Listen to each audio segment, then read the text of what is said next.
All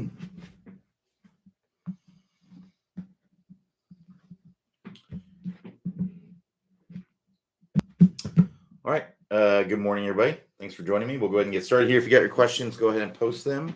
It's going to be below the video if you're on a smaller screen. If you're on a larger screen, it should be to the right of the video. So let's see here.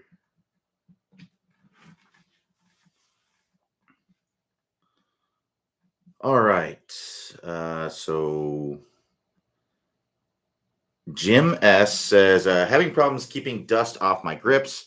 It is coming from inside of my golf bag. What is the best way to mitigate this problem? I try vacuuming, blowing, and I really do not want to buy a new bag every time this happens. Root cause, probably putting my clubs in the bag without wiping them off. Yeah, so I just wipe off your clubs. Pretty simple. Towel, damp towel, wipe off the. It's not really something that I struggle with, but I would assume a towel, wet towel, would do the trick.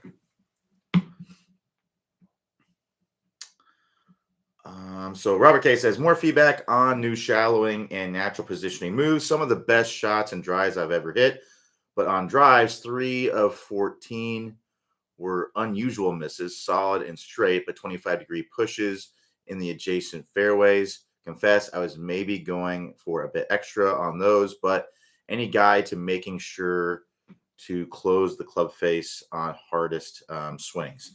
You just have to be more aware of it, right? If you're going after it and you know you have a tendency to kind of block it out there, then when you go after it, you got to have more. You have to think, okay, I really got to make sure I close the face a little bit more, right? So that's all it really comes down to, and just practice it, right? Practice going after it a little bit and getting the club face and work on getting the club face more closed when you do that. So a stronger grip and or more closing of the face, those wrist angles that we talked about in the shallowing course, right? Feeling like we're really kind of turning that handle down, as well as having a stronger grip on the club will help you to close the face. So whenever you go after it, I would just try to make that adjustment and practice it so that way you trust it out on the course.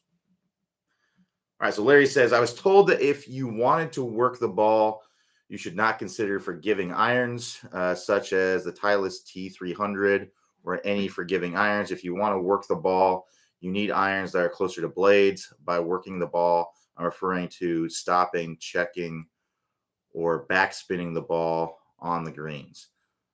Is this true? So let's talk about that a little bit. So first of all, working the ball, what that means is putting curvature on the ball. So yeah, putting curvature on the ball is basically what that means. So hitting draws, fades, straight shots, being able to do that a little bit more. If you have clubs that are like blades and things like that, it makes it a little bit easier to do that.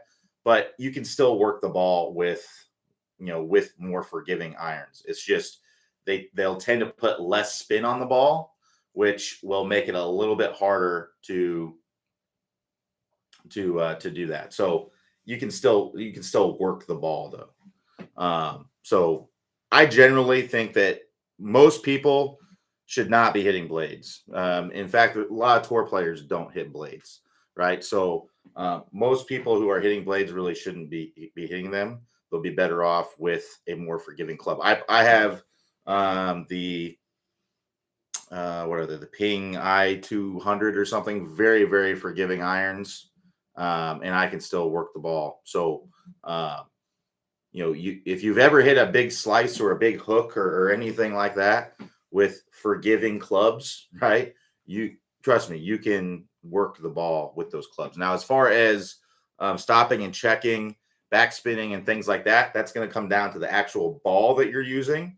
If you want to make sure that you're able to do that, then I would make sure that you use a ball that allows you to do that. So using like a Titleist, like Pro V1, pretty much any ball that a tour player is using is going to be a ball that you're going to be able to get the most amount of spin with, right? Because they have soft cover. So a tour ball like a Pro V1, like a TaylorMade TP5.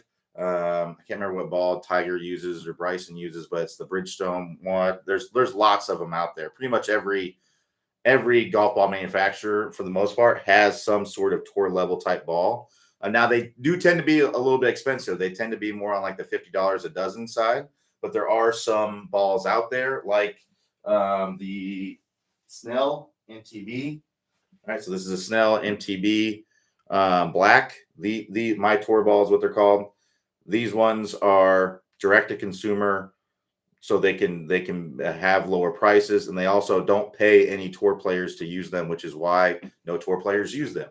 But these are very, very good balls, very comparable to Titleist. We've tested them against. I mean, I can hit, if there was no label on this ball and I hit this ball and was going back and forth between this ball and a TaylorMade TP5 or a Titleist Pro V1, I would have no idea. I wouldn't be able to tell the difference. They feel very similar. They perform pretty much the same. So using a soft cover ball, it's really about the cover and the layers. They're going to give you that workability. So it's more about the ball, I would say, for getting the ball to check. And then it comes down to contact. Like you can get backspin with those forgiving clubs, right? Versus blades. It's really about contact more than anything. So that's what's going to give you it's about friction. It's not about necessarily the equipment, but it's more about the friction that you're able to create. So the only way to get that friction is to get clean contact, right? So clean contact, no matter what the equipment is going to get you more spin. Clean contact with loft is going to get you the spin. So if you have a forgiving wedge, right, versus a blade kind of wedge, you're going to get just as much spin, very comparable spin if you make clean contact. If you use like a blade type pitching wedge, and you do not make good contact, you're not going to get really good spin and get the ball to check. It's going to slip on the face, and you're not going to get that. So I'd be more looking into the ball, right, and using equipment that allows you to play your best, but use a ball that allows you to get spin, and you need to hit the ball better, right, to get the contact to be able to get the ball to spin.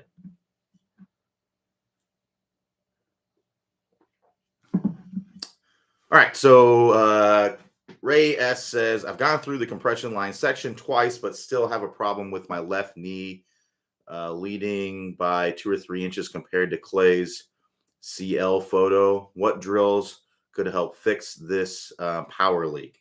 I wouldn't necessarily say it's a power leak. It could be that, I would need to see your swing to know what's going on, but I would say, if your knee is out in front like this a little bit at impact, I wouldn't say that that's a power leak, right? So there could be a couple things going on there. One, you could have a strength issue, like a glute issue, that's not allowing you to straighten out your leg with as much power, right? So it could be like a physical issue. Do some squats, I guess, would maybe get you to be able to do that. But there's lots of tour players out there that kind of go into the lead side. Look at Ryan Palmer. Ryan Palmer is like this at impact, right? Hits the ball pretty good. He's been on tour for a long time. So I wouldn't say that it's a big deal. If you're looking for power, I'd be making sure that you have a really good power turn.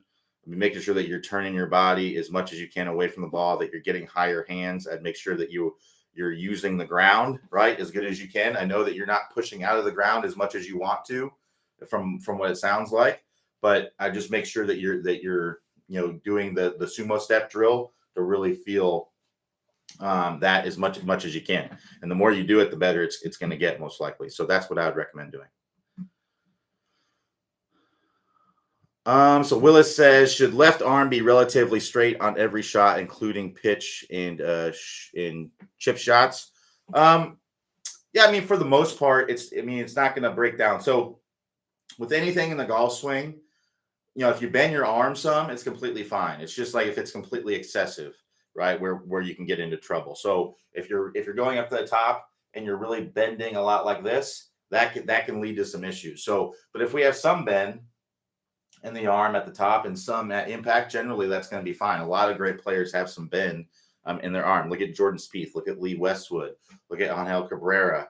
A lot of great players have bend in their arm. Jamie Sedlowski, who's a long drive guy, former long drive guy is trying to make it on the PGA Tour right now, but he had lots of bend in his arm. So it's just when we get excessive with it. Now, if I see someone who has a lot of bend in their arm that's excessive, it's usually due to a poor turn, right? So they're bending the arms to make the swing a little bit longer.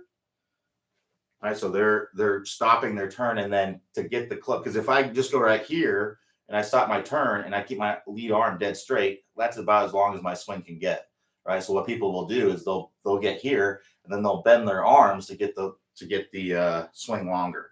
Now, if you have a physical limitation that only allows you to turn your shoulders that much, then I actually don't mind seeing the arm bend, because that's the only way you're going to get any power.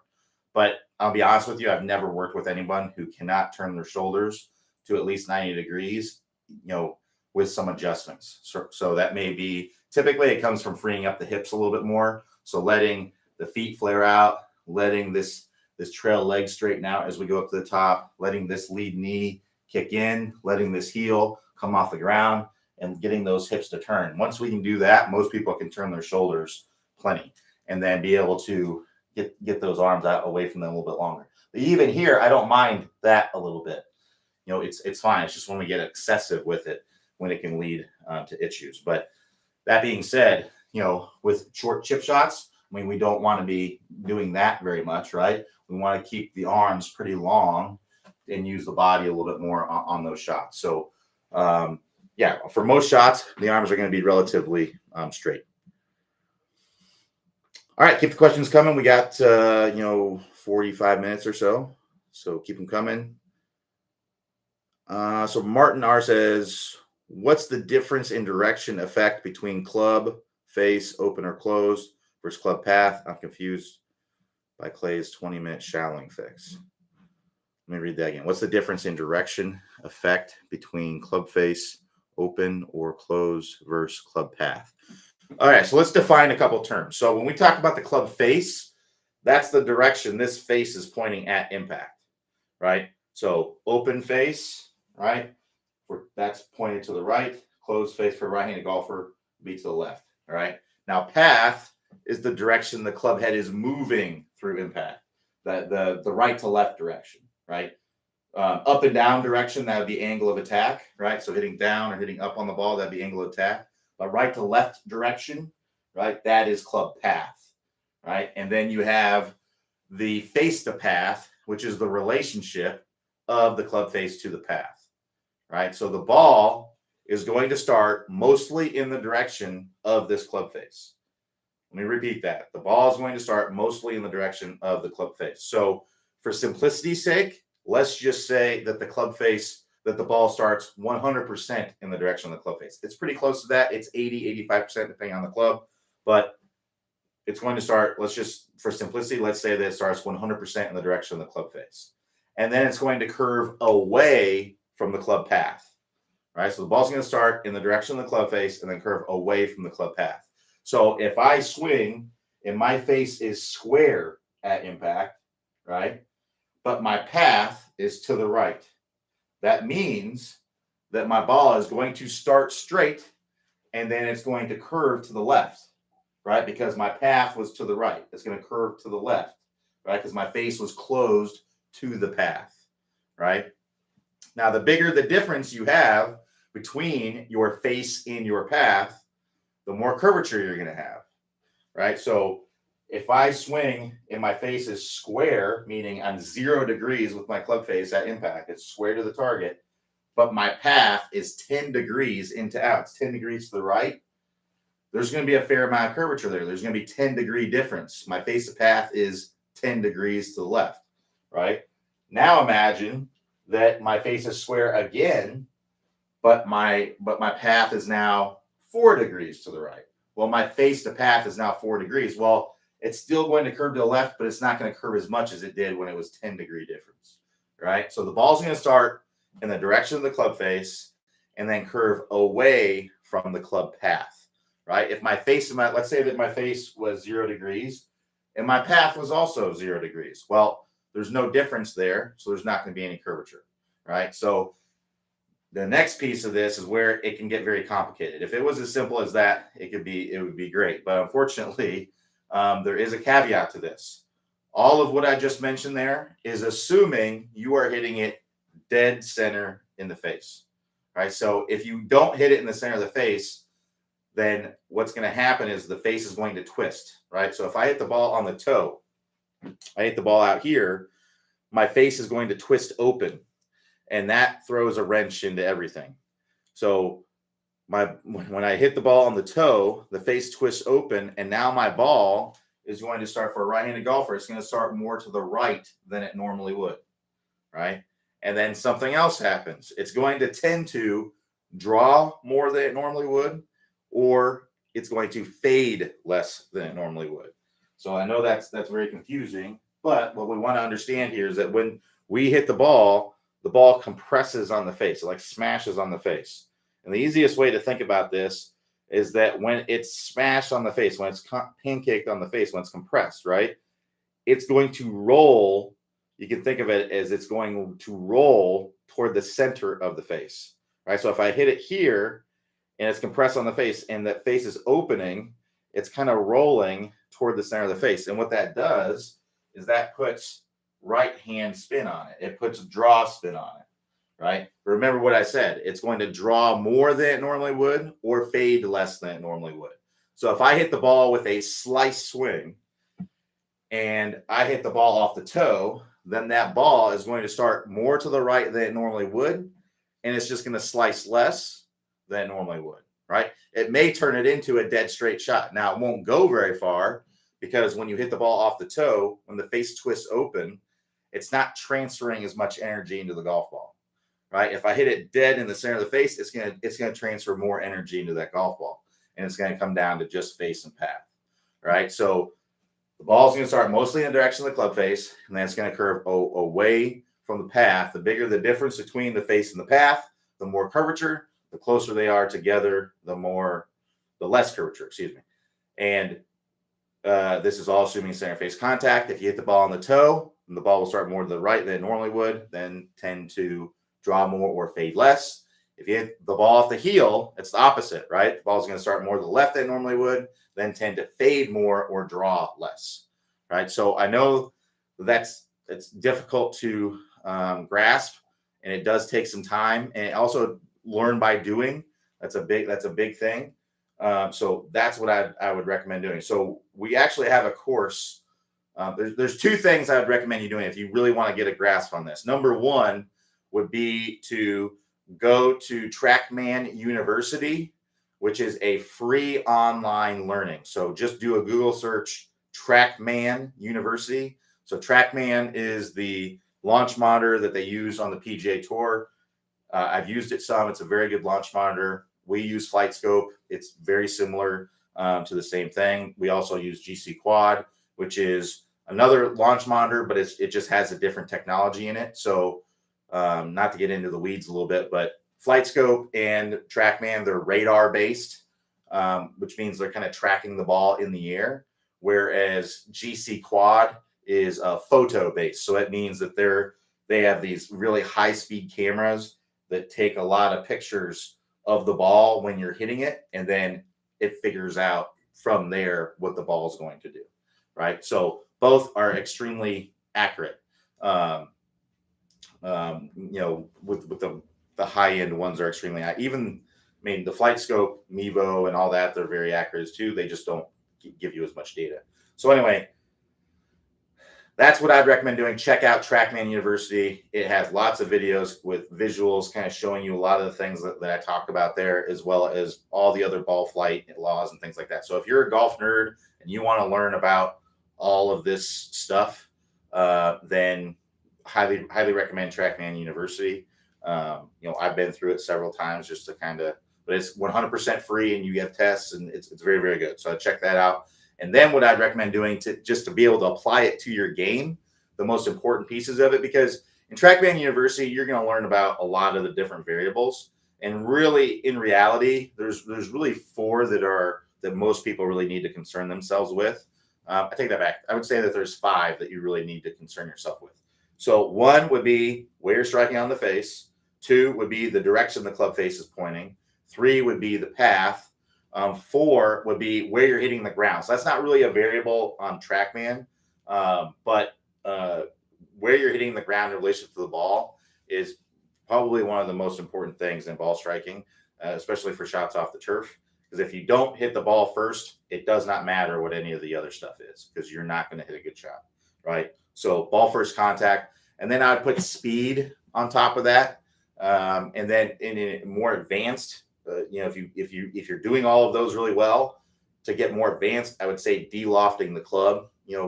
Taking some loft off the club would be the next piece. But our ball striking masterclass is what really focuses on your ground contact, your face contact, your face angle, and your club path.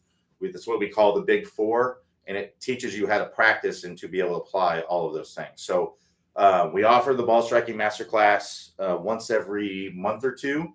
We're getting ready to get into the full swing of the golf season. So be on the lookout in your email if you want to do the ball striking masterclass. We should be offering that more. We haven't been offering it a ton in the last several months just because it's kind of the off season for most people.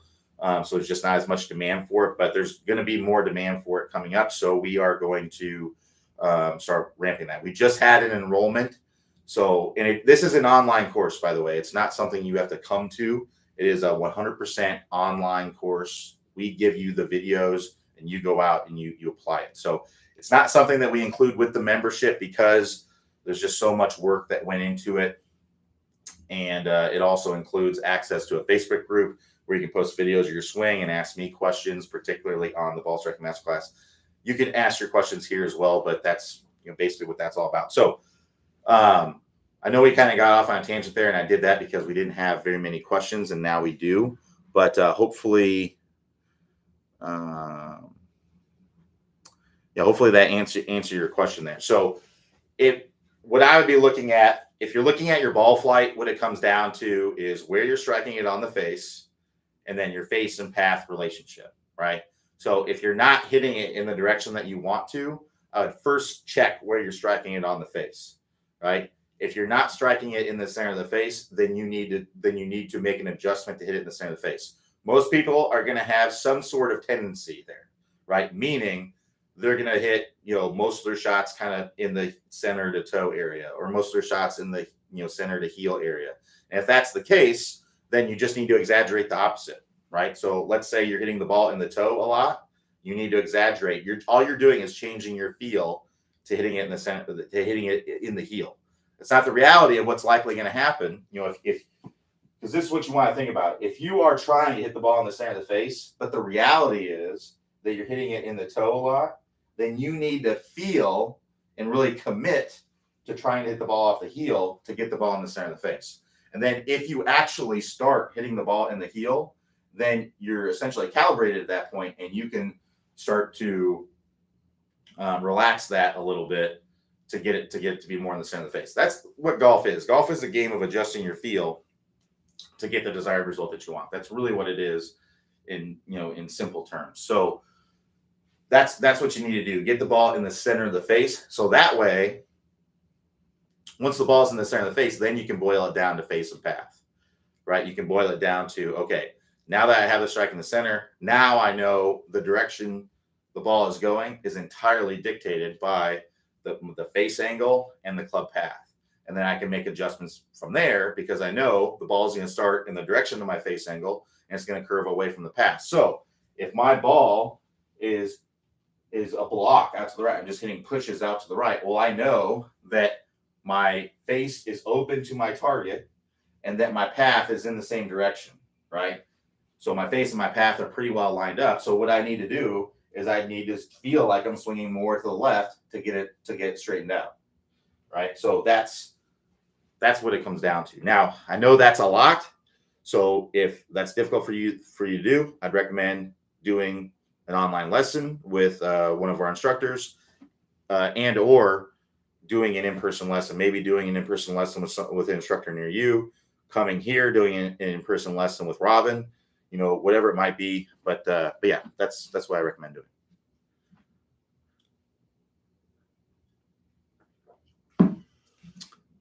All right, so Mike W says, can you please once again go over the wrist action at contact.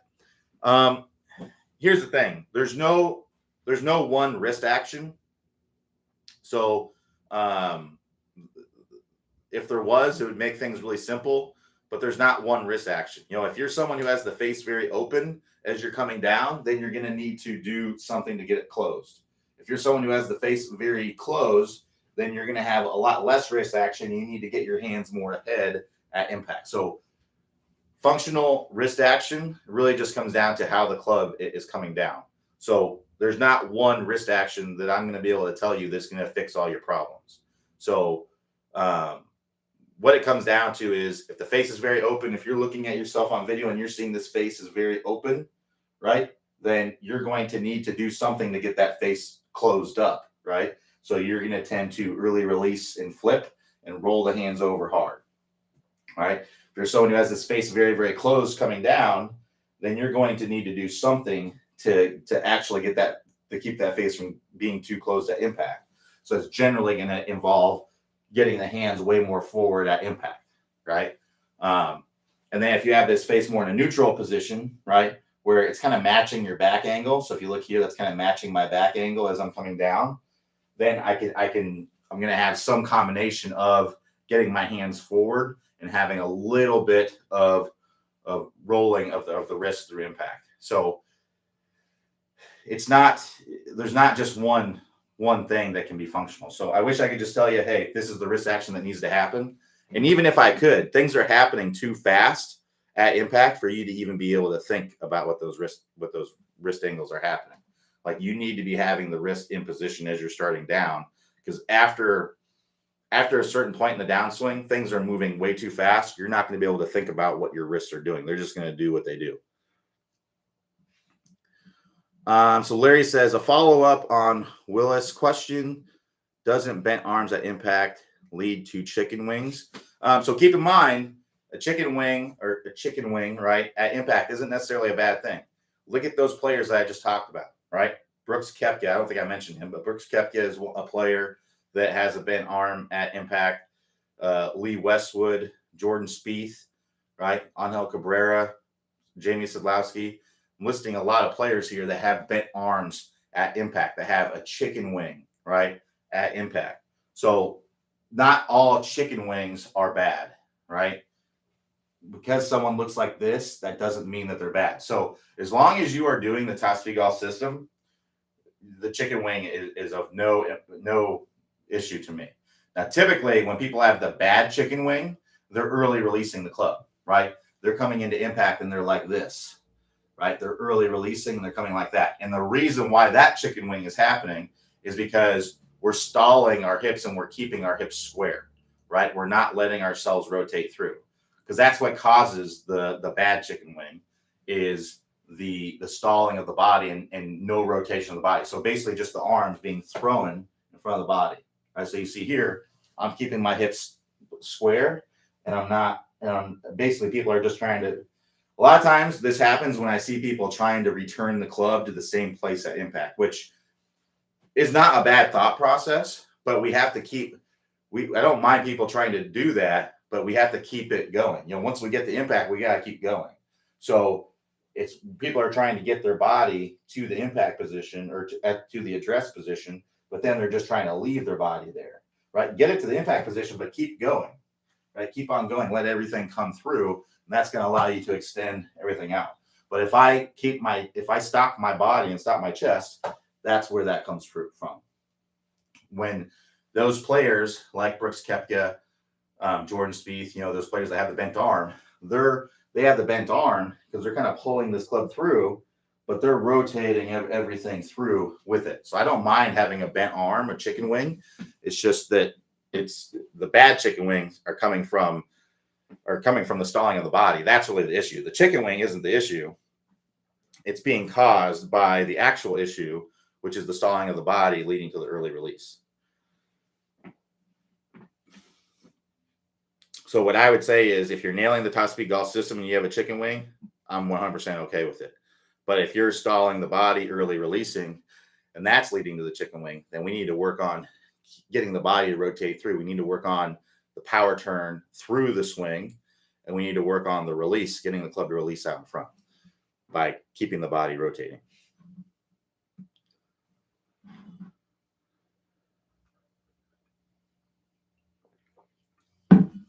So Don says, so if you were trying to get to a point where you baby draw the ball, then instead of being square at address to the target, why wouldn't we instead address square to target to the right of where we want the ball to end up and hit a draw to that final point? Yeah, it's completely fine. You can do that. Hitesh R says, how do I stop dipping and chunking the ball or compensating for dipping and thinning it?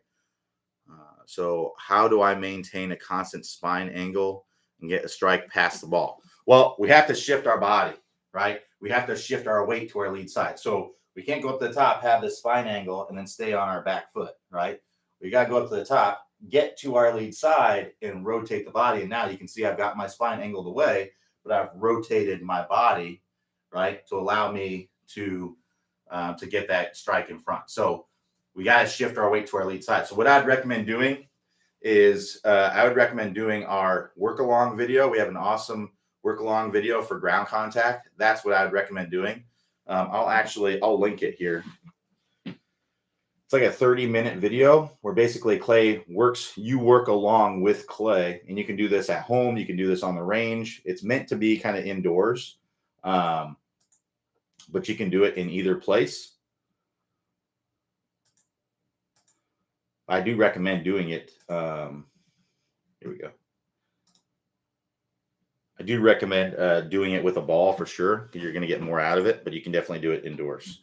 Kind of made these work along videos when I just put a link to it in the chat window there. When COVID hit, we knew people were going to be stuck at home, not able to go to the golf course, and we wanted to give people a way to be able to practice at home. So we made kind of these indoor work along videos. So if you want to check them out, you can click the instruction tab, then click the vault categories, and then go to the indoor vault there, and you'll see the videos I'm talking about. All right, so let's keep going here. So David W says, hey, Q, I'm hitting much better with everything except driver. It's hard to keep my TSG fundamentals because I need to swing hard to get speed out of the driver. Is it possible to practice with my 3-wood as a driver so I can try to transition my fundamentals to the driver? Thanks. So what I would look at is, you have to find that happy medium, right? So you're saying you have to swing hard to get speed out of the driver. Well, if you're doing that and it's making it to where you can't hit it, where you need to, right? Then you're overdoing it. So your playing speed swing is going to be different than your as hard as you can speed, right? And we talk about this in the 20-minute distance fix, but basically, your playing speed needs to be a speed where you're swinging hard enough to get distance, but not so hard that you're not able to control what's going on, right? So it sounds like you're just swinging too hard with your driver. So you probably just need to ease off the driver a little bit, trying to hit it so hard, and focus on getting the ball in the center of the face, focus on getting the face squared up, getting the club on plane, right? If you're swinging so hard and it's throwing those things off, then you need to ease off it so that way you can control it. And then as you continue to do training, right, at the range where you are swinging as hard as you can, your playing speed swing is going to go up. So I've talked about this several times in the office hours, but basically, I've done the speed training. I've gone through the 20-minute distance fix. I've done all of it. And I started out at about 110 miles per hour. 110, 112 was basically my cruising speed. And I went through the training, right? And got to where my 100% effort, everything I got, swing was 123 miles an hour, right? Well, that swing was not a swing that I was taking to the golf course, right? I wasn't going to the first tee trying to swing 123 miles per hour because I didn't know where it was going, right? But when you're speed training, that's different. You're not accuracy training. I wasn't worried about where it was going. I think that's where a lot of people get a little bit off with it. So you've actually kind of gone the other way with it, where you are letting yourself go and swing as hard as you can, but you're not having any control of it. So you actually, when you go out on the course, you need to find your playing speed, right? So that has to kind of be a part of your training, is toning that down to find what your playing speed is, where you're able to control it. So, but what I found is when I went through the training, And I was swinging with 100% effort, got 123, got a bigger turn, got some better sequencing, using the ground a little bit better. I was able to get up to 123, but my playing speed swing was like 118, 117, 118, right? And that felt the same as my 100% effort, or excuse me, it felt the same as my initial swing speed, right? So me swinging at 117, 118, because I had done the training and got up to 123, it felt the same. And I actually tried to swing slow, and I still swung faster. I still swung, 114, 113 when I tried to swing slow. I had to feel like I was swinging super slow. And that's because my body had adapted to swinging faster. That's the neural adaptation part of it. So that's what you got to look at, is you got to tone it down to find your playing speed. All right. So that's what I would recommend doing, because if you're doing the same thing with your 3-wood and you're just swinging, you're just going to hit it just as wild. You're just going to hit it shorter, right? Because it's your 3-wood versus your driver, or most likely anyway. So I just recommend toning down, finding your playing speed with your driver, so that way you can have control of it and still hit it farther. All right, let's keep going here. So Don says, I have worked really hard this past year on getting my speed control down on the green and have gotten much better at it. So are there any tips on leaning or on learning to read greens better? Yeah. So what I would try to do to learn to read greens better is learn to find the dead straight putt, right? So go to your practice putting green and learn to find the dead straight putt. Find where that is. And the way that you find it is by kind of feeling in your feet, right? By looking at it, right? Try to get good at finding the dead straight putt. And then once you're able to do that, then you're going to know what way putts are breaking. And you're going to be able to develop the skill for being able to know how much that putt's going to break, right? So if I know this is a dead straight putt right here, and I have a putt that's way over there, I know that that's going to have the most break on it, right? And if I know that this is a very steep hill right here, it's dead straight, but it's very steep, I know that putt's going to break a lot.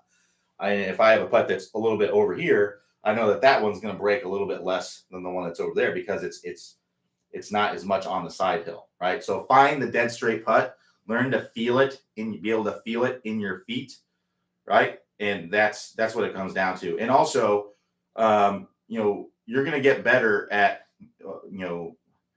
when you go to a new course and you've never played there before, I wouldn't expect to be able to read the greens really well, right? Nobody can, right? Because, if you look at, I think people have this false sense that they're going to be able to, it's hard, right? I think people have this false sense that they're going to be able to go to a course and they're really bad at green reading because they don't, because they're not making everything, right? Well, it's not really the way that it works. I think we're kind of setting ourselves up for failure when we think that way.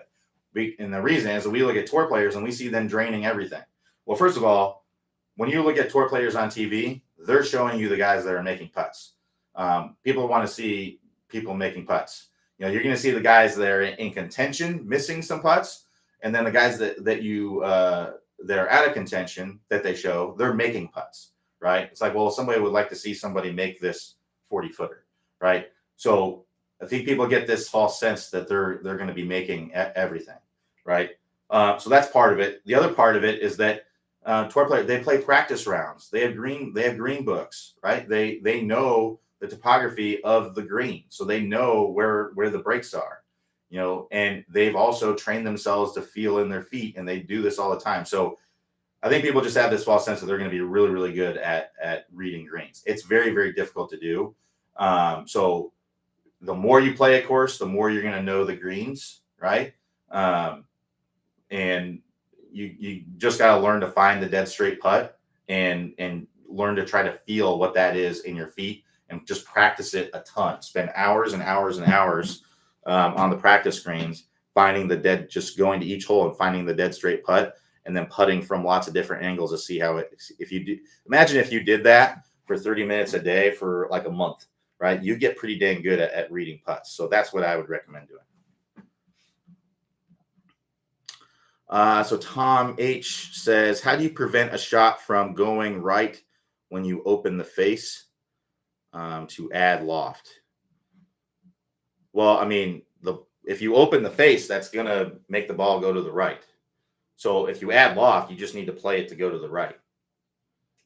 Right. So if I take my wedge and I open this up, right, that's opening the face. So I'm adding loft. So the ball's going to start in that direction.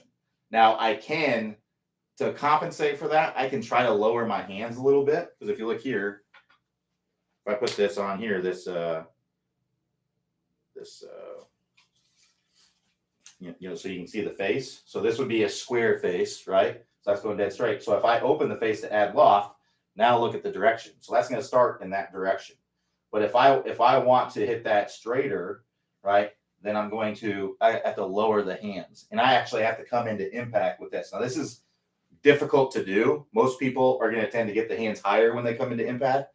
So getting the hands lower, even lower, is an even more difficult thing to do. That's basically the only way that you're going to be able to do it, though. So the easier way is just to play the ball to go to the right. Open the face, and the ball is going to go in the direction of the club face. So just play it to do that. When you see tour players where it looks like, in the bunker, they've really opened up the face a ton, and it looks like they're aiming their feet. Now, not all tour players do this, but there are some tour players do. The reason that they're able to do that is because they get the hands really low. The hands are really low like this, and they come in with the hands really low, and that squares up the face while keeping the loft on there. But lowering the hands is basically the only way that you're going to do that and keep the loft on there. All right, so we got 15 minutes or so left.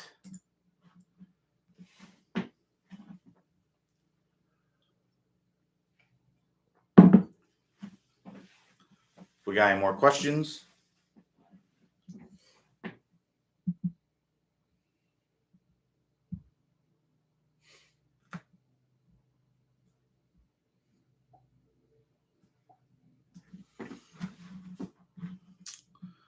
All right, so Willis says, when I am paired with golfers that play much worse than me, I play worse too. Any suggestions to get back on track?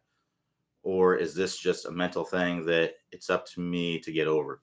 Yeah, basically. I mean, it's pretty much human nature, right? You play down or up to your competition for the most part.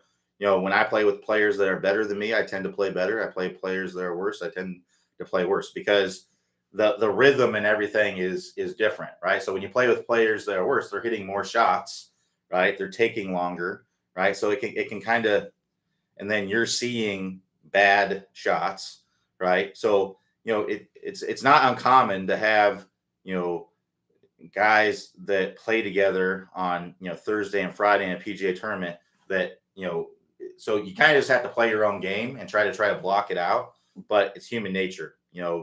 When you see people playing worse, and then the slower play makes it more difficult. So it's basically what it comes down to, but it's pretty normal. Dave W says, hey Q, watched your gear effect video.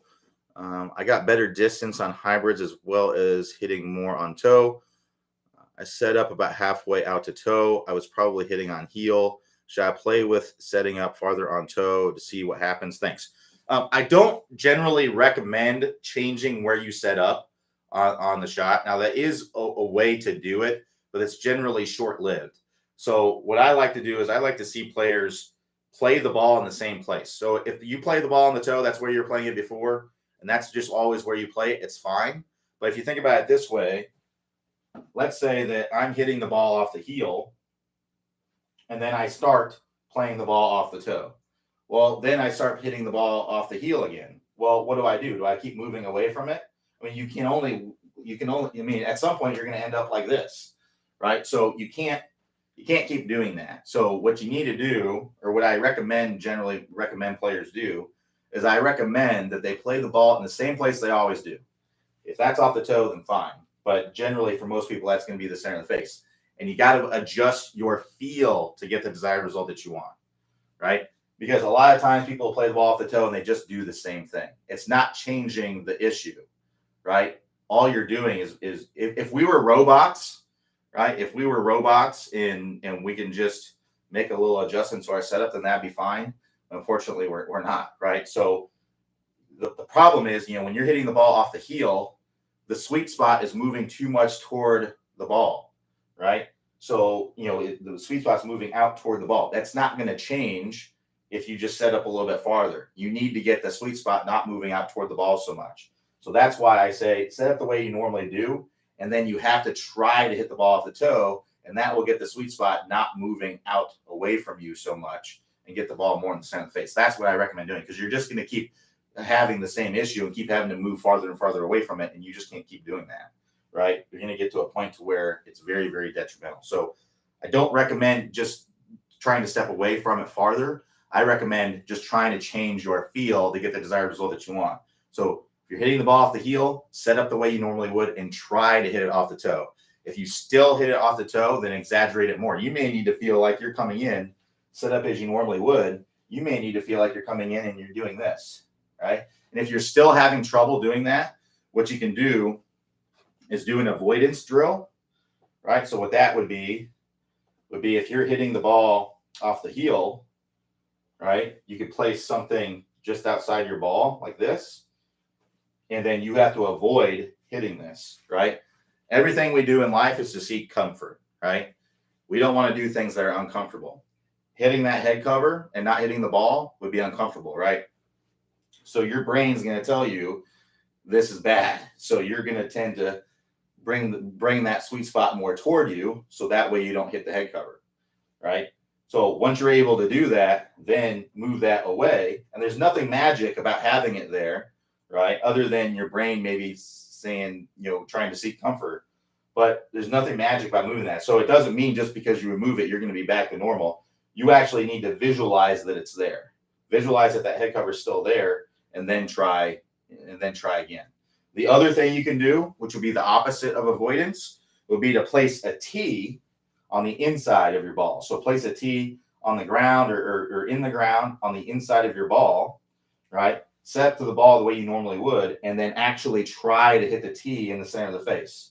And if you do that, you'll likely move that strike more in the center, right? So it's about tricking yourself a little bit in that sense. So once you're able to do that, then you got to remove the tee and then still visualize as if the tee is there. And then once you actually start matching your intention, at that point, you can start easing off of it. So let's say I put the tee there, right? And then I actually start hitting the ball off the toe when I'm trying to hit the tee. Well, you can move the tee closer or imagine the tee closer to the ball, and you'll start to ease off that feeling a little bit. So like I said, I don't recommend generally changing the setup for those kinds of shots, because all you're doing is you're not really fixing the problem. You're just trying to the problem is that the sweet spot's moving too close to you or too far away from you. So it's still going to happen if all you do is just change where you're lining up to the ball. So you can't keep compounding that,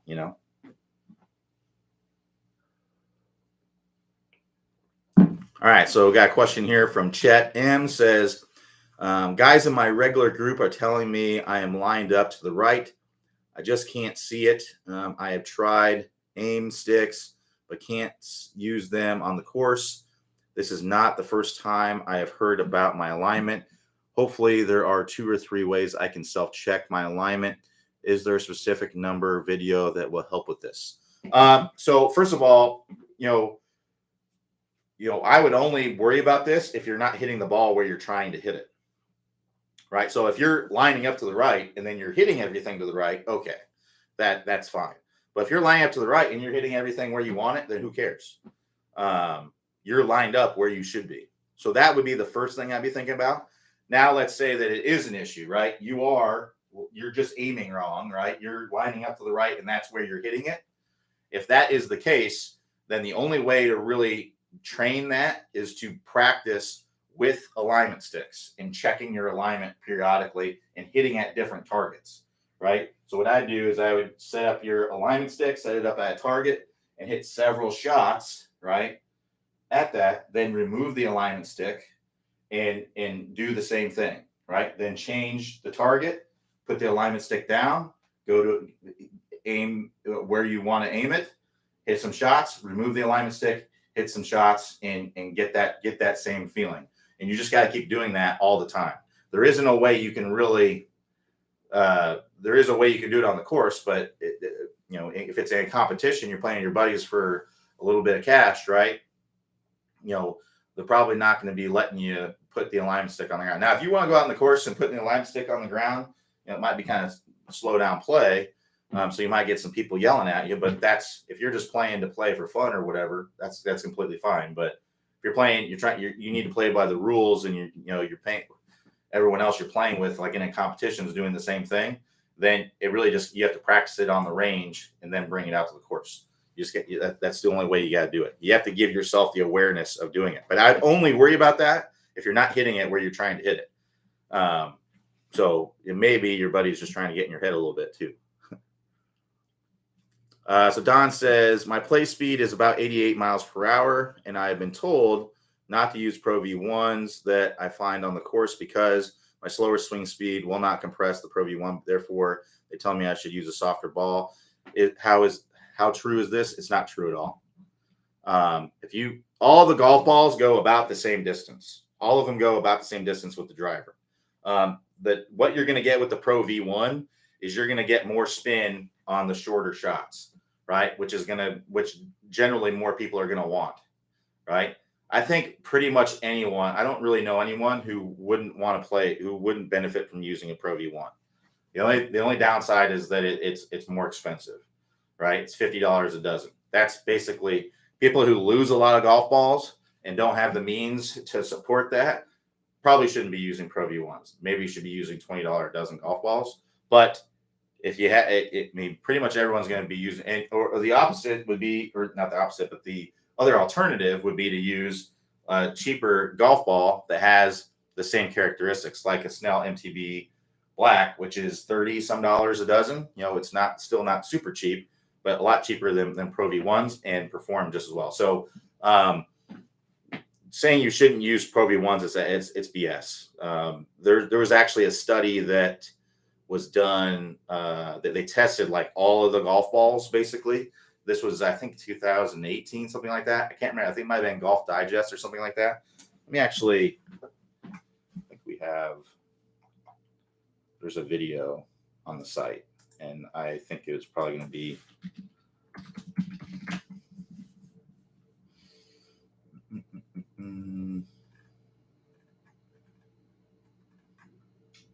There we go. I think this is it.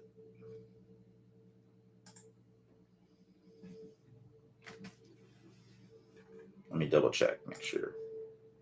Yep, this is it. So I'm going to put a video, and you can just send this to your buddies. Tell them they're full of it. In reality, they probably read something somewhere saying all the kind of stuff that you're talking about, but they tested it. There's not a really big difference. So really what it comes down to is all the golf balls go about the same distance with the driver. The softer cover golf balls like a Pro V1, tailor-made, the ones that tour players use basically, they have more spin around the greens. They're going to feel better on the greens, at least. I mean, that's subjective, but they feel softer. They're generally better around the greens with wedge shots and stuff like that, which is what most people want. So if you have the means to afford, they're usually more expensive. Then I do recommend those golf balls. If you lose a lot of golf balls, you may want to go more of a cheaper golf ball, probably like a $20 dozen golf balls or used golf balls. That's going to be the better thing for you.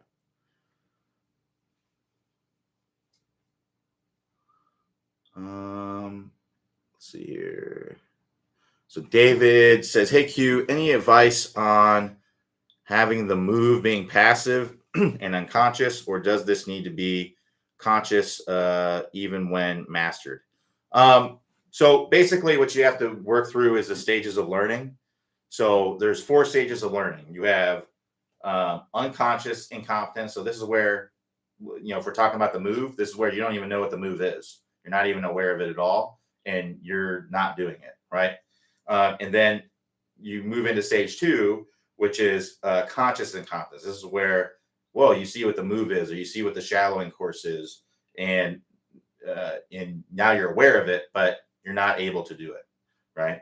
And then you move into the 3rd stage, which is conscious competence. This is where you're able to do it, but you have to think about it. You have to be conscious of it in order to do it, right? So,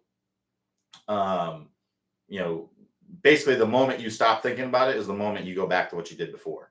So you stay in that stage for quite a while until you move into the last stage, which is unconscious competence. This is the ideal place where you want to be, unconscious competence. This is where you've done so many reps that you don't have to think about it anymore. You just automatically do it. And I guarantee you there are things that you already do that you have unconscious competence with, right? So typing may be one, right? I know when I'm typing, I'm not thinking about how my finger is moving to hit the Y key, right? Or how my thumbs move to hit the space key.